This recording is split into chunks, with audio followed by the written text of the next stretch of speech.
Welcome to my channel. Today I'll be going over my Pan That palette for 2023. I hope everybody had a great New Year's and a happy holidays. So let's get started. This is my first video, so please be kind. And let's get started. So here are the two palettes I just bought in 2022. It's the Sailor Moon palette by ColourPop and the Dragon Fruit palette by Clionadh Cosmetics.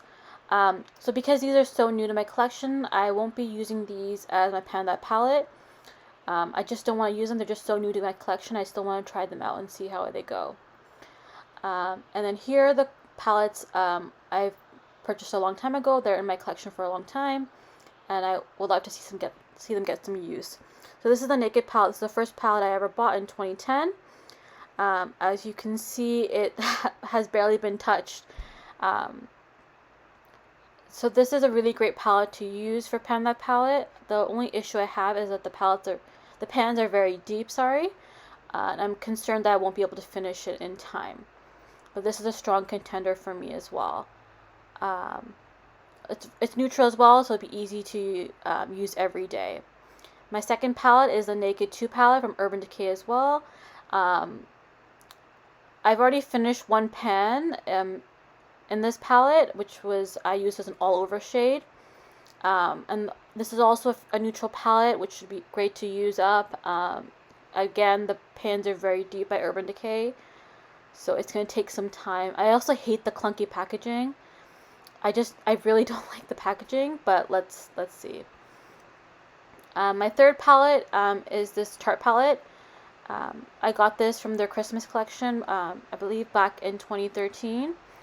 It's the Tarte High Performance Naturals. This was a great palette. It's huge though. A lot of neutrals as well. I used quite a number of these colors already in this palette, but the pans are even deeper than the Naked palettes.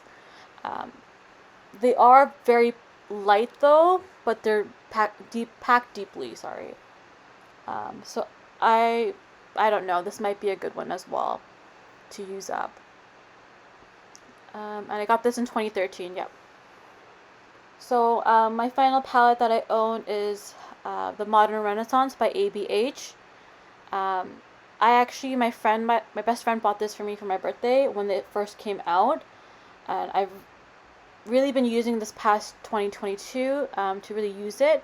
Before, I never really touched this palette. I don't really touch a lot of my palettes anyways. I use my singles a lot more. But my goal is to use this palette as well.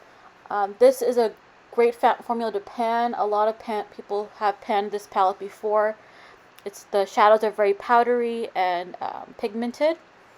So this is a strong contender as well. Alright, so I'll let you guys know what my Pan That palette will be. Stay tuned. Alright, here's my Pan That palette for 2023.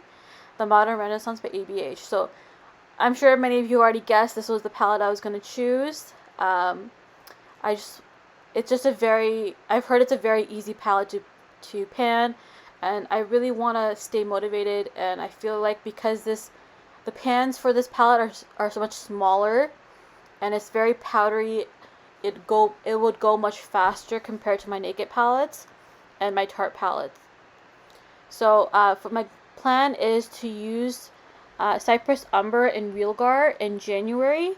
So these will be my two target shades for the month, and then I'll choose a different two shadows in the following. The other shades I'll also be using just to complement and support my two target shades. But yeah, thank you so much for watching. You have a great day. Bye.